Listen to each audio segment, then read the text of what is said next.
స్వర్గీయ నూకల రామచంద్రారెడ్డి గారి మరి ఆ విగ్రహావిష్కరణ కార్యక్రమం రేపు మహబూబాద్ మరి నడిబొడ్డున మరి పెద్దలు పొంగులేటి గారి సారథ్యంలో, అదేవిధంగా రామసాయం సురేందర్ రెడ్డి గారు, వేం నరేంద్ర రెడ్డి గారు, పోరిక బలరాం నాయక్ గారు, మంత్రివర్యులు సీతక్క గారు మరి అందరి సమక్షంలో రేపు మహబూబాద్లో జరగబోతూ ఉంది.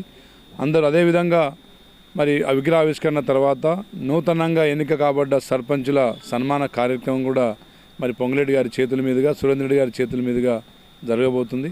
తప్పకుండా మహబూబాద్ జిల్లా మరి 18 మండలాల ముఖ్య నాయకులు, అదేవిధంగా నూతనంగా ఎన్నిక కాబడ్డ ప్రజాప్రతినిధులు, సర్పంచులు అందరూ పెద్ద సంఖ్యలో వచ్చి ఈ ప్రోగ్రాం విజయవంతం చేస్తారని చెప్పి మేము భావిస్తున్నాం.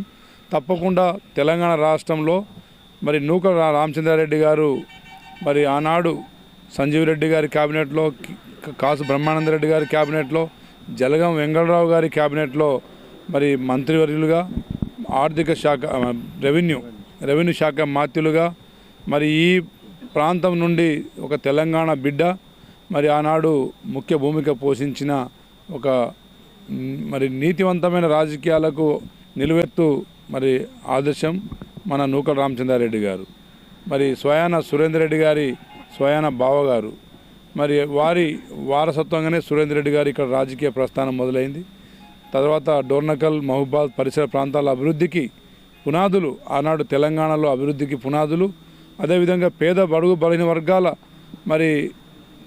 మరి పైకి తెచ్చే దాంట్లో వారి ఆర్థిక సంస్కరణలు, వారు చేసిన మరి మేధోమథనంతోనే అది సాధ్యమైంది. కాబట్టి వారు చిరస్మరణీయులు.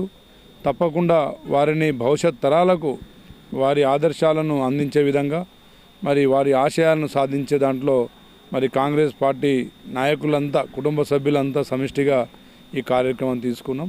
తప్పకుండా రేపు మరి అట్టహాసంగా జరగబోతుంది. కాబట్టి అందరూ పెద్ద సంఖ్యలో రావాలి. ఇచ్చిన ప్రతి సంక్షేమ పథకాలు, ఇచ్చిన ప్రతి మాట నిలబెట్టుకునే దాంట్లో రేవంత్ రెడ్డి గారు ముందు సాగుతూ ఉన్నారు.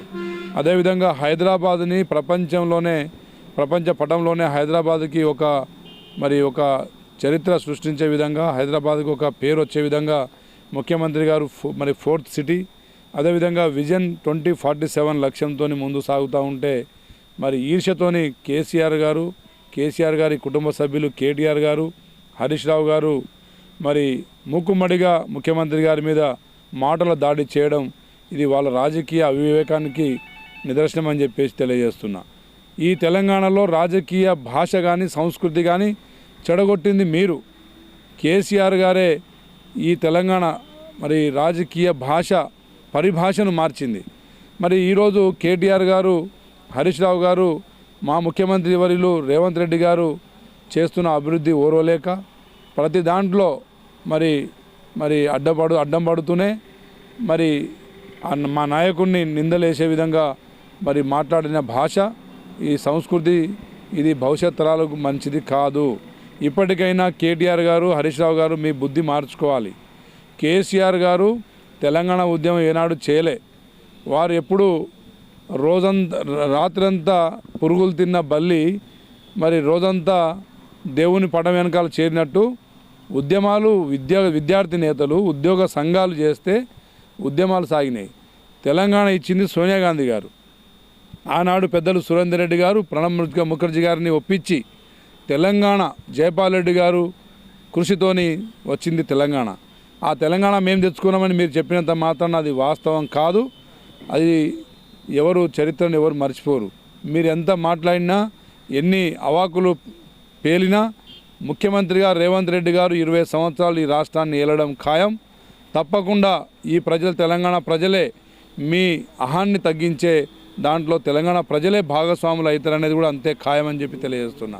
ఇప్పటికైనా మీ భాష తీరు మార్చుకోవాలి.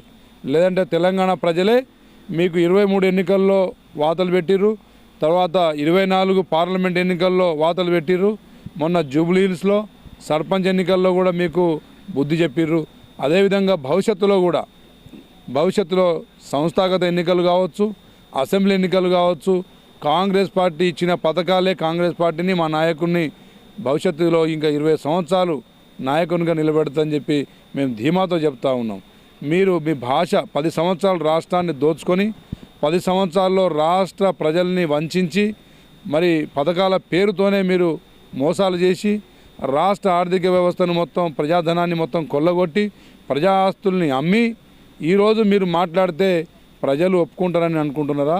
ఖబర్దార్ కేటీఆర్ గారు, మీరు ఇప్పటికైనా మీ భాష తీరు మార్చుకోండి.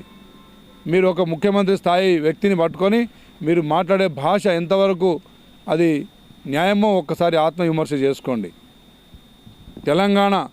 తెలంగాణకు జరుగుతున్న మోసాలని ఈరోజు తెలంగాణ ప్రజల్ని రక్షించింది మా నాయకుడు రేవంత్ రెడ్డి గారు. మీరు 10 సంవత్సరాల్లో మిగులు బడ్జెట్తో ఏర్పడ్డ రాష్ట్రాన్ని అప్పుల కుప్పలుగా మార్చి అత్యధిక వడ్డీలతో 13%, 14% వడ్డీలతో తెచ్చిన మీరు మరి ప్రజల మీద భారం వేసి ప్రజా ఆస్తుల్ని అమ్మి ప్రజల మీద నిత్యావసరాల డీజిల్ పెట్రోల్ ధరలు పెంచి ఆడ కేంద్రంలో మోడీ తెచ్చే నల్ల చట్టాలకు మీరు సహకరించి 50 సంవత్సరాల వెనుకబాటు తెలంగాణ వెనుకబాటు కారకులైన మరి దుర్మార్గులు మీరు. ఈరోజు మా ముఖ్యమంత్రి గారిని మీరు మాట్లాడితే తెలంగాణ ప్రజలు సహించేది లేదు, మేము కూడా ఒప్పుకునేది లేదు అని చెప్పేసి తెలియజేస్తూనే, మీకు దమ్ము ధైర్యం ఉంటే మీ నాయకుడు ప్రతిపక్ష నేతగా అసెంబ్లీకి వస్తాడా రాడా ముందే తేల్చండి. ఏదో చట్టసభల్లో రాకుండా బహిరంగ సభల్లోనో పార్టీ సభల్లోనో మాట్లాడినంత మాత్రాన మీరు నాయకులు కారు. మీరు ఈ తెలంగాణ ప్రజల్ని మోసం చేసిన మరి మీరు దండుపాల్యం మీది.